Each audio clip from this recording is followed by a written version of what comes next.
Big game this weekend, everybody. The SEC championship game. And it makes you wonder, how many times do you have to prove a point? I've been asking myself that a lot this week because all throughout this season, this Georgia Bulldogs team, who had the toughest schedule in the country, at least for most people's monies, all they have done is, now that the league is a 16-team league, they have managed to make their way right back to where they have found themselves the last 4 seasons. And that's Atlanta in the SEC championship game. Injuries all across the board, ups and downs, back and forth, and the Dogs just keep on being dogs. And I tell you, with the college football playoff moving around like they do, it makes you wonder if people are just looking to get you. You know what I mean? I'm not big on the conspiracy theory stuff, but sometimes you just feel like people are just looking for an excuse to get you. But our Dogs are back, and they're willing to put themselves on the line to try to win another trophy, to try to claim an SEC championship. There are a few things that I think the Dogs have to do this Saturday if they're going to be successful against the Texas Longhorns. Georgia handled Texas when they traveled out to Austin. That's probably being polite. But I don't believe this game is going to go like that game went. I don't think it's going to be the same game at all because I don't think these are the same teams. I don't think Georgia is coming to the field with the same roster that they did in Austin, and neither is Texas. I think they've changed their identities. So it comes back to, at your core, who are you? What are you about? What is your program built on? I think those are the answers that we're going to get coming out on the other side of this thing on Saturday. And that doesn't mean if you win or lose. It just means that I think it's going to shine a light onto what your program is, what it's built on, what it looks like, what you value, what you prioritize. But I do think that there are some keys to this game. And I think that that is the kind of stuff that I want to spend some time tonight talking about. Georgia has won 10 games, currently ranked number 5 in the college football playoff, and headed back to Atlanta with a college football playoff essentially already locked up. I cannot believe, as much as my talk from a moment ago, how it feels like everybody just wants to get Georgia. I cannot believe that even if the Dogs go out there and don't come out victorious on Saturday, I can't believe that they're not going to be in this playoff. I've said as much here for weeks. But then you have to deal with the bracketing and all those sorts of things. So before we get into the keys of the game, let's talk about what the CFP did, because that's going to sort of set the table for everything else.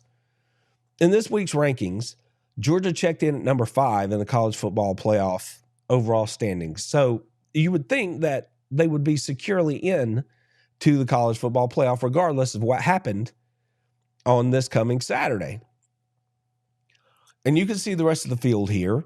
Oregon 1, Texas, Georgia's opponent, is checking in at 2, Penn State, Notre Dame, and then you have Georgia sitting right there in front of Ohio State.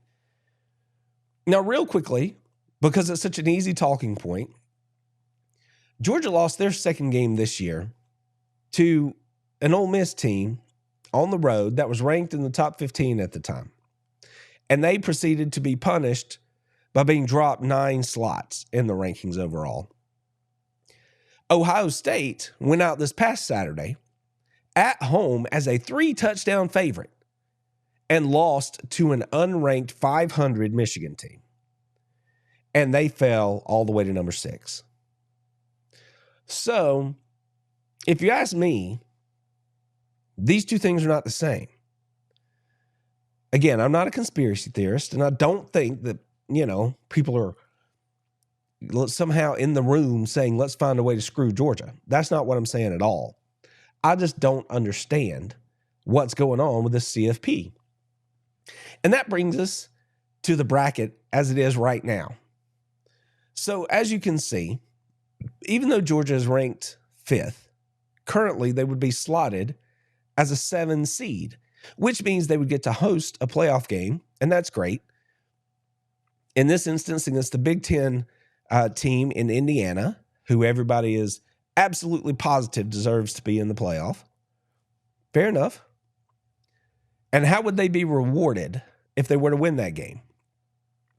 A third matchup with who, according to this bracket, would be the SEC champions. It would be a third time on the field with the SEC champions. The SEC champions, who the SEC is the best conference in college football, top to bottom.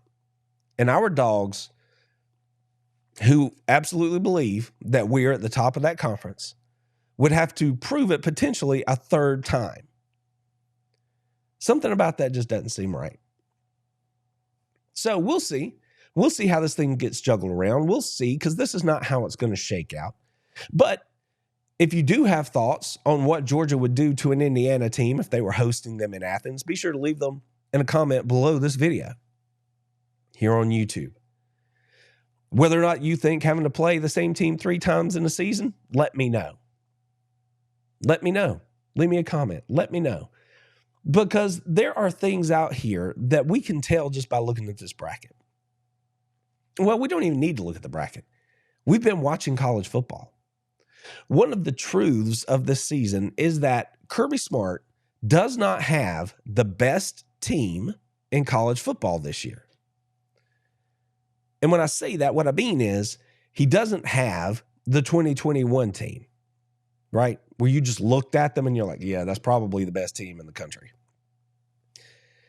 The 2022 team, which went 15-0 and completely throttled TCU in the national championship game. He doesn't have that squad either. So when you look at Georgia, I don't know if you want to call it flawed, but you can see that due to the mechanization of college football, all the things that are happening in there, you can see that Georgia's not the same team. But the thing is, nobody else is either.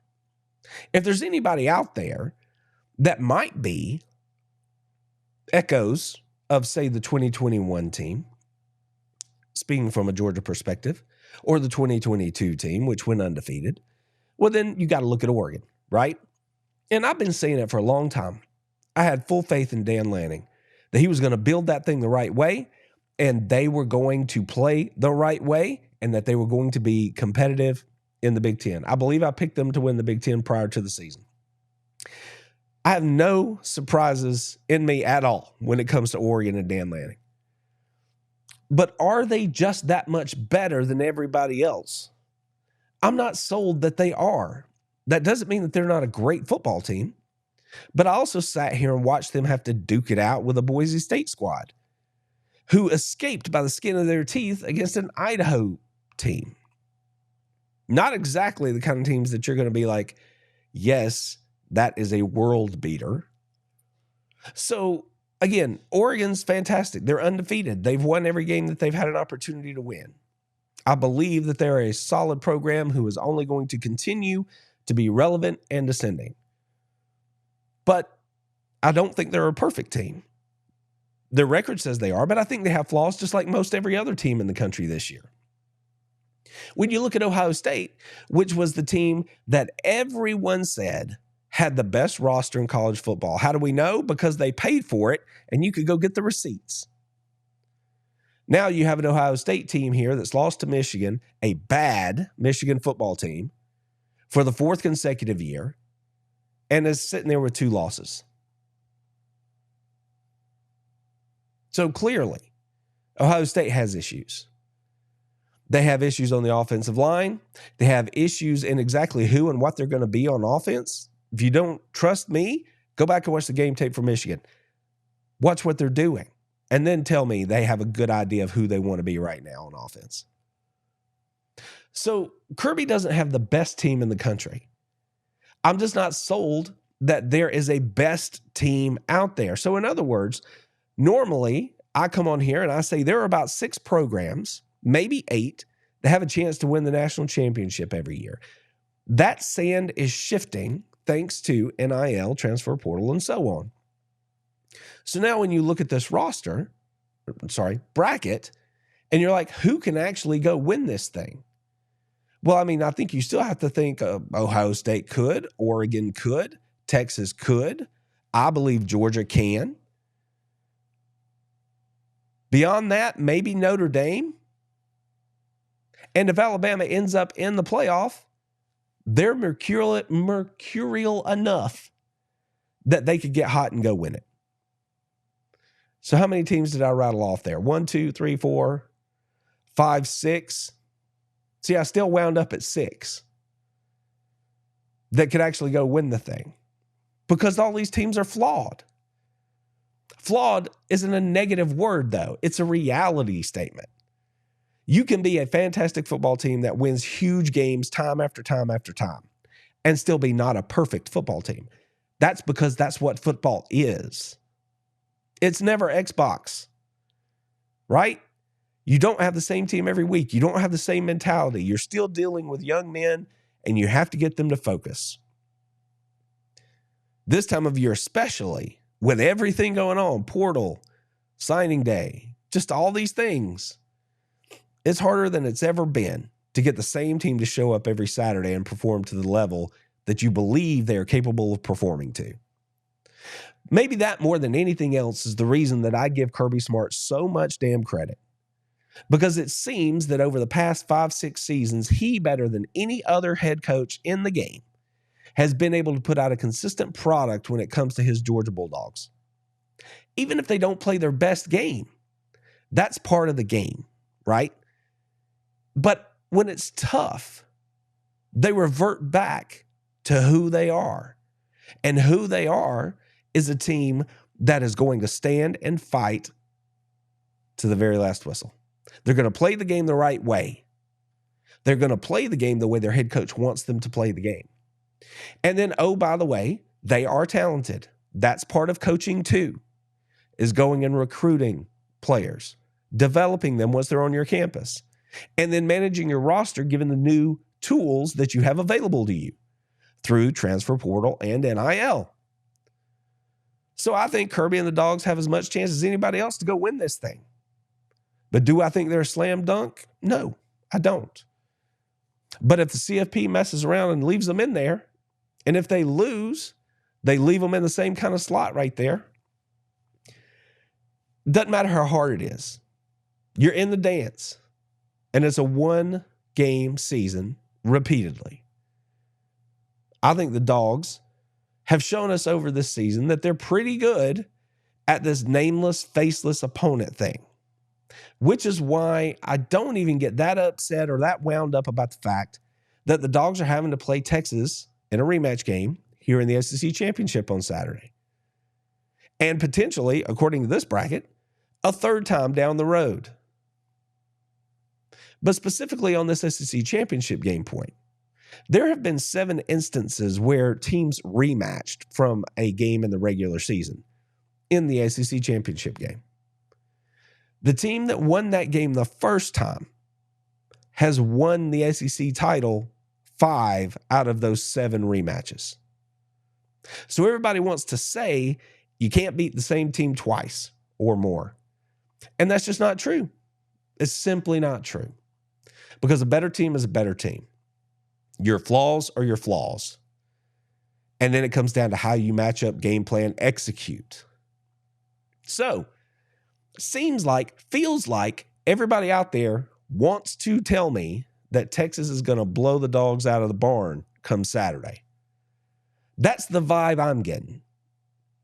Some of my buddies on other podcasts want to rib me a little bit and say, well, Randy's just out here saying, poor old Georgia again, poor old Georgia, trying to downplay everything. But I'm not. I'm only reflecting back what I see. There have been a voice or two out there in the national landscape that have said, I don't know. Georgia seemed to have them wrapped up pretty good in Austin. We'll see. But it feels like everybody's picking Texas. And that's fine. That's fine. They still have to go play the games. Another piece of business I wanted to touch on this week is the fact that today is National Signing Day. And from all accounts, Kirby Smart and his staff have done what they have done since they've been at Georgia. They're doing Georgia things. It looks like, at the very worst, however this thing shakes out the rest of the way, because there's still a couple of days for people to sign here, but it looks like Georgia's going to end up with another top 3 recruiting class. That's amazing, because we know that once they get onto campus, we know what that staff's track record is as far as turning them into quality football players. So you can see this cat here, Elijah Griffin, the number 1 defensive player in the country, committed to Georgia, signed on the dotted line today, and is bringing reinforcements. He's not alone. I'll have more on this later. But there are a lot of talented Georgia Bulldogs coming to Athens in the next few months. And a lot of those dudes are on defense. And as a guy like me who loves defense and loves the game in the trenches, that makes me really, really happy. Like I said, I'll have more to say on that later. It's time for us to turn our attention to, the thing everybody else is focused on. That is the SEC championship game. Like I said, the Dawgs are back in the SEC championship game for the 4th consecutive year, the 7th time in 8 seasons. And that just speaks to the consistency of what Kirby Smart has done during his time in Athens. If you will, in a comment here below the video, be sure to hashtag it #GoDawgs and let me know who you think is going to win this game. And be honest. Be honest. If you think Texas is going to get the best of Georgia, let's hear it. But if you think that Georgia might come out on the top end of this thing, please let us know that too, because I think your opinion is your opinion, because they have to go play the game, and you have to address the game based on where the teams are right now. And I would love to hear what you guys think is going on right now. But if there are things that are going to make this happen, it all has to start with mindset. If Georgia's going to go win this thing, it all comes back to Georgia being who Georgia is. It all comes back to them embodying their head coach the way they have done time after time after time since Kirby's been in Athens. If they do that, I think Georgia's going to be in pretty good shape. Now, of course, Texas and Sarkisian, they think they've got their own thing rolling. They're going to come in here feeling a certain kind of way about their business. But was it coincidence? Was it just happenstance that when Kirby stepped to the podium this week to talk about playing Texas in the SEC championship game, that he decided to don his Georgia military appreciation hoodie? Right? I'm going to be real with you right now. The first thing I thought of when I saw this, because I hadn't seen this line of gear for Georgia prior to this, the first thing I thought when I saw this was way back in the 80s when the Miami Hurricanes put on those fatigues when they traveled to their bowl game. Now, I'm not saying Georgia's Miami. I'm not saying that that's what Kirby's doing. I can't verify that for nothing. But that's what I thought about when I saw it. Like he was getting his team ready to go fight, ready to go to war. Maybe that's just me projecting the feelings of the fans a little bit. Or maybe Kirby was feeling it a little bit. I don't know. But if I knew, I would certainly tell you. One thing's for sure. Carson Beck is going to have to do his part if the Dogs are going to win on Saturday. He doesn't have to do everything. He doesn't have to be the guy that puts the game on his shoulders to make this thing happen. All he has to be is Carson Beck. Think about this for a second. I know that Carson has had his tough times this season. But over the last 3 games, Carson's gone 73 of 114 for 941 yards, 11 touchdowns, and 0 interceptions. That's pretty good. I don't care who you are. I don't care who it's against. Those are good numbers. And when you've got a Carson Beck that's settling into a position where he is more comfortable, that he's getting more comfortable in the way they are using the tight ends and other things that he has on this offense, that's only good thing for Georgia. That can only mean good things. You see him layering the football down the field. You see him throwing it into tight windows. And you see him showing restraint to not force it into tight windows and excuse me, and take the checkdowns when he has them.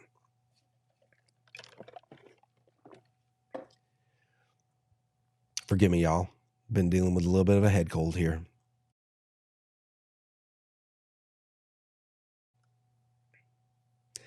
If Carson Beck just comes out and plays his game and continues to take what's given to him in the pass game by the defense, continues to protect the football, continues to make plays with his feet when he has the opportunity, then that's all Carson Beck needs to do.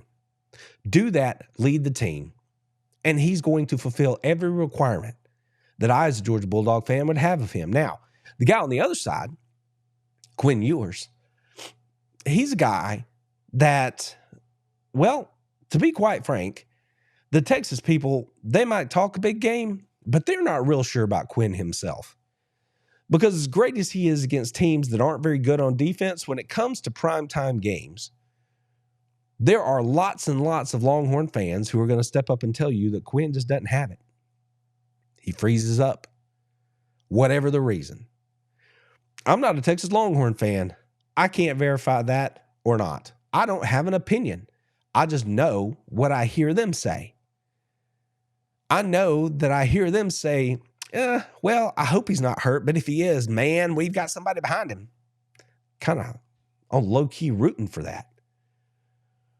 They wouldn't do that, would they? I don't think so.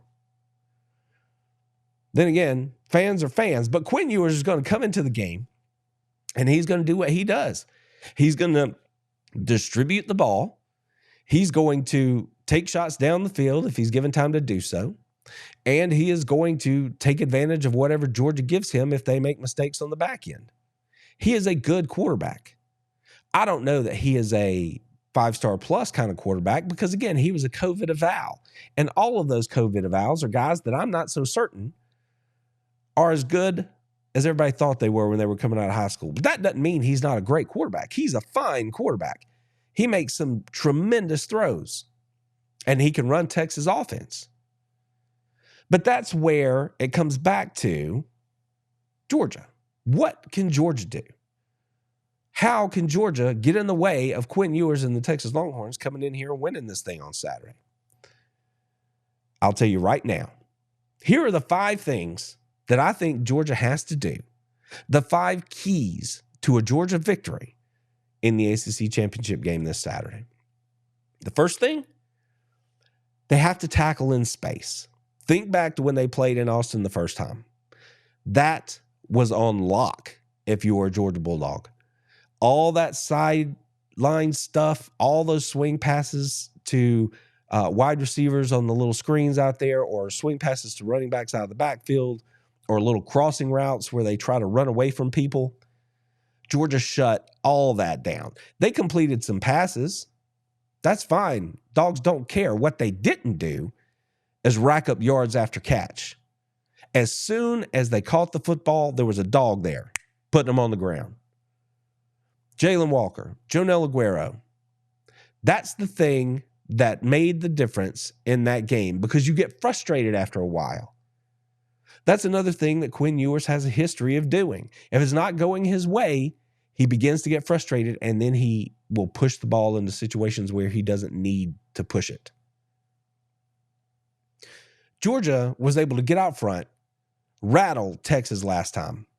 But it's not because of the fact solely that they were getting after Quinn Ewers. It was because everything that Texas did was getting shut down.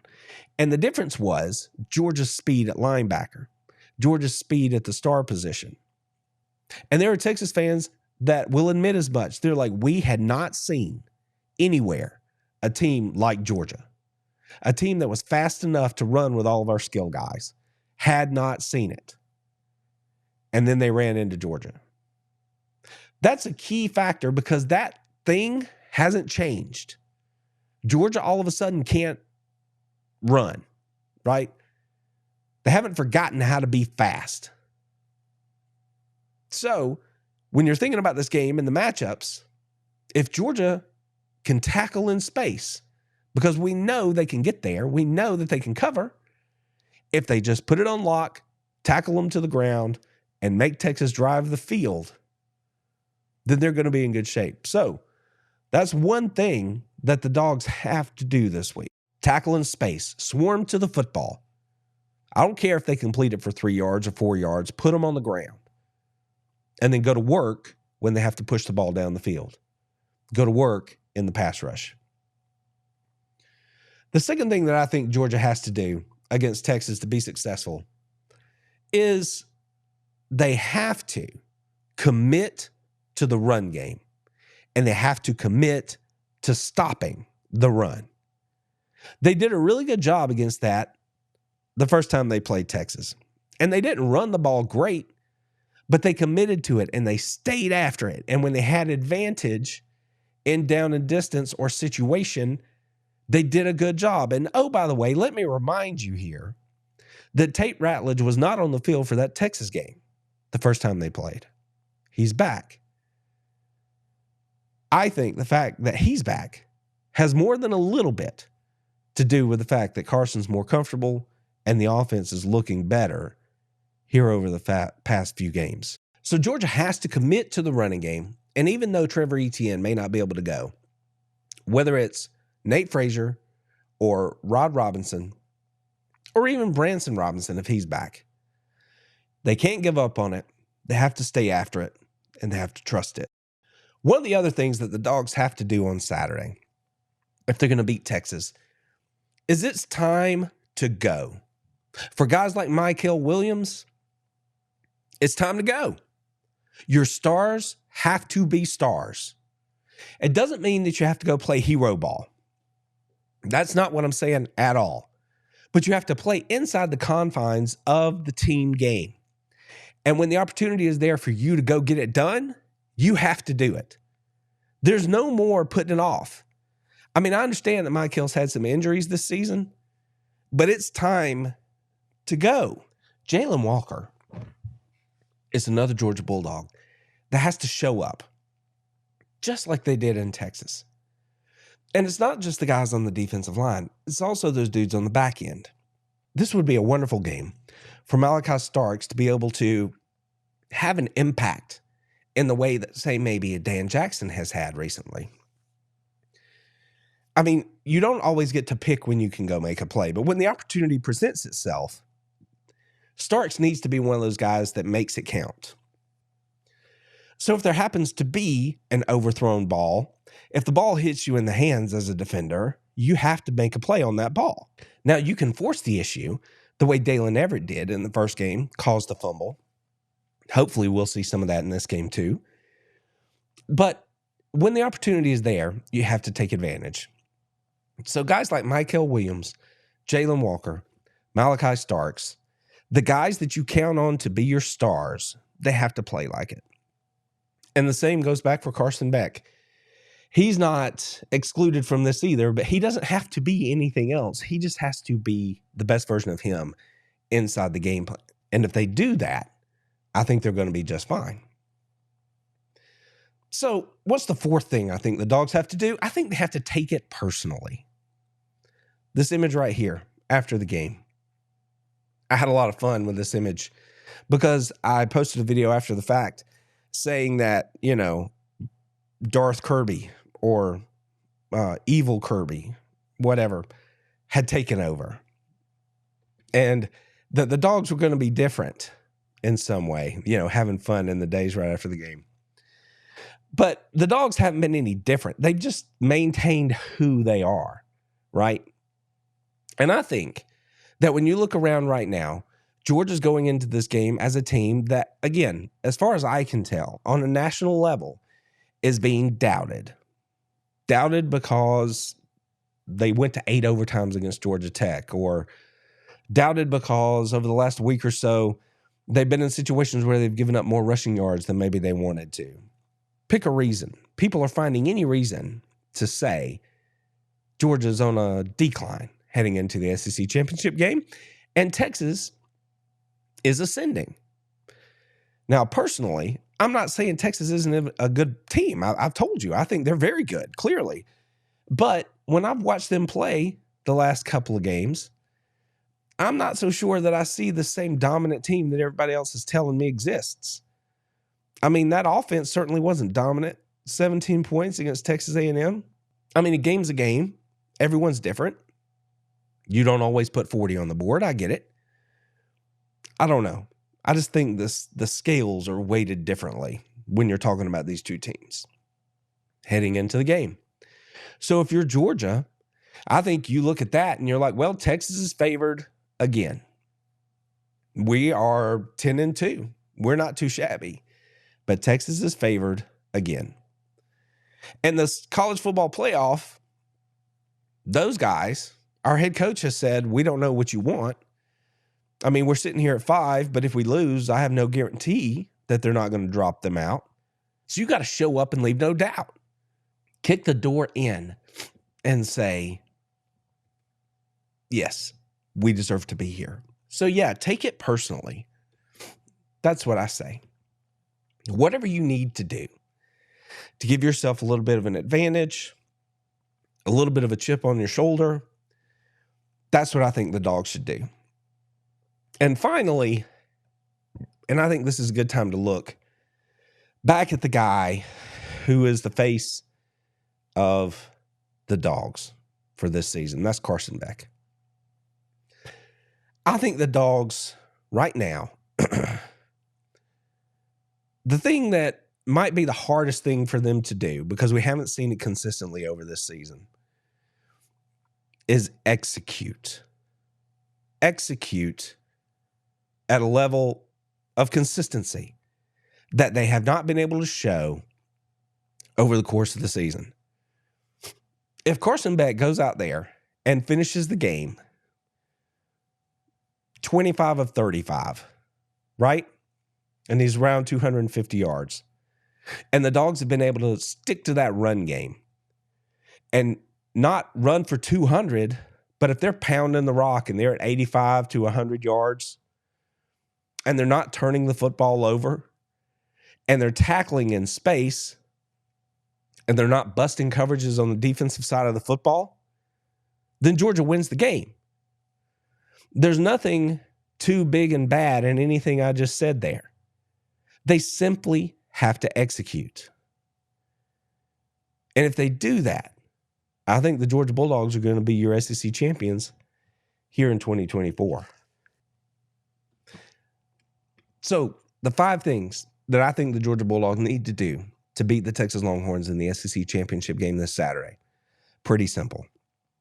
Do what you did in Austin. Be secure tacklers in space. Swarm to the football and put the guy on the ground when you have the opportunity to do so.